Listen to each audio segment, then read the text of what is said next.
इन दिनों दलितों पर बड़ी मेहरबानी आपकी पार्टी दिखा रही है, ऐसा अचानक क्या हो गया, इतनी मोहब्बतें सब वोट के लिए कर रहे हैं या वाकई में समाज के उत्थान के लिए चिंतित हैं? देखिए, इसके लिए आपको थोड़ा सा हम पास्ट में ले जाएंगे। देखिए, सब मुझे ही ले चलो कभी खुद भी जाया करो सर, मैं कितना ट्रेवल करूं। कोई कहता भविष्य देखो, कोई कहता नहीं वर्तमान देखो, आप कह रहे हैं मैं आपको थोड़ा पास्ट में ले चलो भाई। जरूरी है ले जाना। देखिए क्या है कि दलितों का जो राजनीति है या दलितों का जो उत्थान है वो परम पूज्य बाबा साहब डॉक्टर भीमराव अंबेडकर ने शुरू किया और उसके बाद में मान्यवर काशीराम साहब ने बहुजन समाज पार्टी का गठन किया। लेकिन उसको जो धार दी बहुजन समाज की लड़ाई को, सामाजिक न्याय और सामाजिक चेतना की जो लड़ाई थी, उसको जो धार दी वो श्रद्धेय नेताजी ने दी। 1993 में जब बहुजन समाज पार्टी की 13 सीटें थी तो मान्यवर काशीराम साहब के साथ मिल करके श्रद्धेय नेताजी ने एक गठबंधन किया और बहुजन समाज पार्टी की सीटें जो हैं वो 13 से 67 हुई। आप देखिए कि मान्यवर काशीराम साहब ने क्या कहा था। मान्यवर काशीराम साहब ने यह कहा था कि हम तब तक के नहीं रुकेंगे जब तक के व्यवस्था के पीड़ितों को ब्रजेश जी एकजुट नहीं कर लेंगे और इस देश से असमानता की भावना नहीं खत्म कर लेंगे। तो ब्रजेश जी, पीडीए क्या है? पीडीए व्यवस्था से पीड़ित लोगों को छुटकारा दिलाने का एक माध्यम है। अब आपको मैं एक चीज दिखाता हूं। यह ministry of social justice and empowerment की रिपोर्ट है, इसको आप देखिए। इसके हिसाब से दलितों पर अगर इस पूरे देश में कहीं सबसे ज्यादा अत्याचार हो रहे हैं तो उत्तर प्रदेश में हो रहे हैं। और आप देखिए कि मैं आपको एक छोटा सा यहां पर आंकड़ा बताऊंगा कि आज की तारीख में भारतीय जनता पार्टी ने दलित भाइयों का क्या हाल कर रखा है। अगर आप धर्मेंद्र प्रधान जी का मैं बयान कोट करता हूं जो उन्होंने संसद में दिया था ब्रजेश जी, कि जो सेंट्रल यूनिवर्सिटीज हैं उसमें अगर प्रोफेसर की नियुक्ति होती है तो जो सैंक्शन पोस्ट हैं उसमें जनरल कैटेगरी के तो लगभग 77% भर जाएंगे, लेकिन दलित भाइयों के जो होंगे वो खाली 31% होंगे। और जो एसोसिएट प्रोफेसर में जनरल कैटेगरी की सैंक्शन पोस्ट तो लगभग 78.9% से भर दी जाएंगी, लेकिन जो दलित भाइयों की होंगी वो 22% और 37% पे रहेंगी। वैसे ही सेंट्रल गवर्नमेंट में आप देखिए ग्रुप ए में जो जनरल कैटेगरी के लोग हैं वो 64%। थोड़ा पॉलिटिकल क्वेश्चन आंसर शुरू करते हैं। सुनिए ब्रजेश जी, इंपॉर्टेंट चीज रुकिए ना है। सर। और कैजुअल लेबर में एससी एसटी और ओबीसी ज्यादा हैं ब्रजेश जी। मैं आपको याद दिलाना चाहता हूं 2012 में आपकी पार्टी की सरकार थी ना? हाँ बोलिए कि हाँ थी। 2012 में आप सरकार में थे? बिल्कुल थी। मंत्रिपरिषद में जानते हैं कितने राजपूत थे? 11। अभी आजकल आपको उनकी चिंता नहीं है, उनके वोट नहीं चाहिए आपको?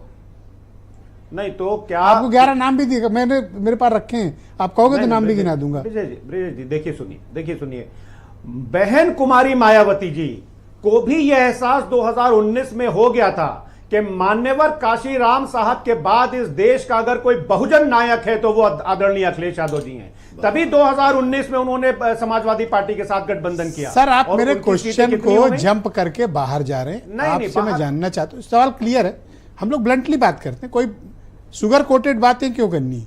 आज जब साफ साफ बात हो रही तो साफ साफ बात हो जाए। ठाकुर वोट चाहिए नहीं चाहिए? नहीं, हमको तो इस देश के सभी लोगों का वोट चाहिए। ये तो भारतीय जनता पार्टी करती है ना 80-20।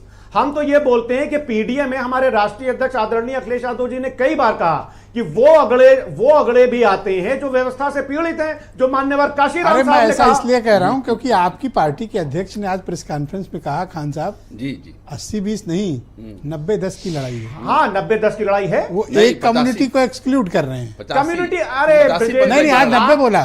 आज 90 बोला, जिनके लिए मैं सवाल पूछा था उनको एक्सक्लूड करके बाकी के गिन रहे हो। ठीक बात।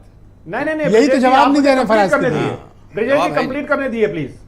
व्यवस्था से पीड़ित जो मान्यवर, मैं फिर से बोल रहा हूं, जो मान्यवर काशीराम साहब ने कहा था कि इस देश के 90% लोग व्यवस्था से पीड़ित हैं, हमारे राष्ट्रीय अध्यक्ष आदरणीय अखिलेश यादव जी उस 90% की लड़ाई लड़ रहे हैं। लोहिया जी के विचार पर खड़ी पार्टी आज कांशीराम के विचार पर खड़ी हो गई है। यह शिफ्ट हुआ है समाजवादी पार्टी का, वैचारिक शिफ्ट हुआ है। जी। कोई भी पार्टी अपने विचार पर खड़ी होती, जैसे बीजेपी किसके विचार पर खड़ी है? श्यामा प्रसाद मुखर्जी, दीनदयाल उपाध्याय, वो उनके विचार पर खड़ी पार्टी है।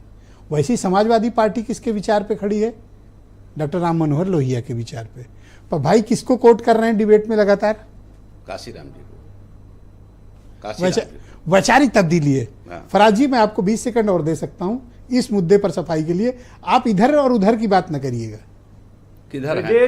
ब्रिजेश जी आज ये लोहिया फंस जी ने भी सामाजिक न्याय और सामाजिक परिवर्तन की लड़ाई सर, लड़ी। मेरे कहने पर लोहिया जी का नाम लिया आपने। अरे सुनिए तो सर, अब नहीं, अभी दलित भाइयों की बात हो रही है, इसलिए मैंने मान्यवर काशीराम साहब का नाम लिया। लेकिन मैं क्यों सर, सिंपल एक बात कांशीराम बोल जी रहा हूं। सबके नेता थे, आप दलितों में क्यों जोड़ रहे हैं? अरे नहीं ब्रिजेश जी सुनिए, देखिए मान्यवर काशीराम साहब ने दलित मूवमेंट खड़ा किया था, इसको हम और आप जो है वो निगेट तो कर नहीं सकते। तीसरी बार नाम लिया लोहिया जी का, एक बार मेरे दबाव में लिया। अरे नहीं ब्रिजेश देखा, जी देखिए, 3 राउंड हो गया। ठीक। अभी ब्रिजेश 2 जी, मिनट आप और मुझे बोलेंगे तो 10 बार आप ये नाम मुझे लेंगे। बोलने नहीं देंगे तो फिर कैसे काम चलेगा? सर, आप ही बोल रहे हो, प्लीज कंटिन्यू। मैं ये बोल रहा हूं कि जयप्रकाश नारायण जी, अब सुनिए ध्यान से, जयप्रकाश नारायण जी, कर्पूरी ठाकुर जी, डॉक्टर कोई राम बचे ना, मनोहर आप लोहिया कोई जी, ना बचे। और मान्यवर और भी नाम याद कर लो सर। अरे और सर, अफसोस क्या है, नेताजी का नाम आपने अभी तक नहीं लिया। नहीं, नेताजी का नाम मैंने सबसे पहले ले लिया। आप सेलेक्टिव हियरिंग का शिकार हो गए ब्रजेश जी। मैंने श्रद्धेय नेताजी का नाम सबसे पहले लिया था कि श्रद्धेय बहुजन आंदोलन को एक नई धार दी थी जब सर, थैंक यू 1993 सर। में अरे, आप बहुजन बहुत समाज पार्टी के साथ इंटरेस्टिंग गठबंधन किया था। प्रवक्ता है, मुझे आपके साथ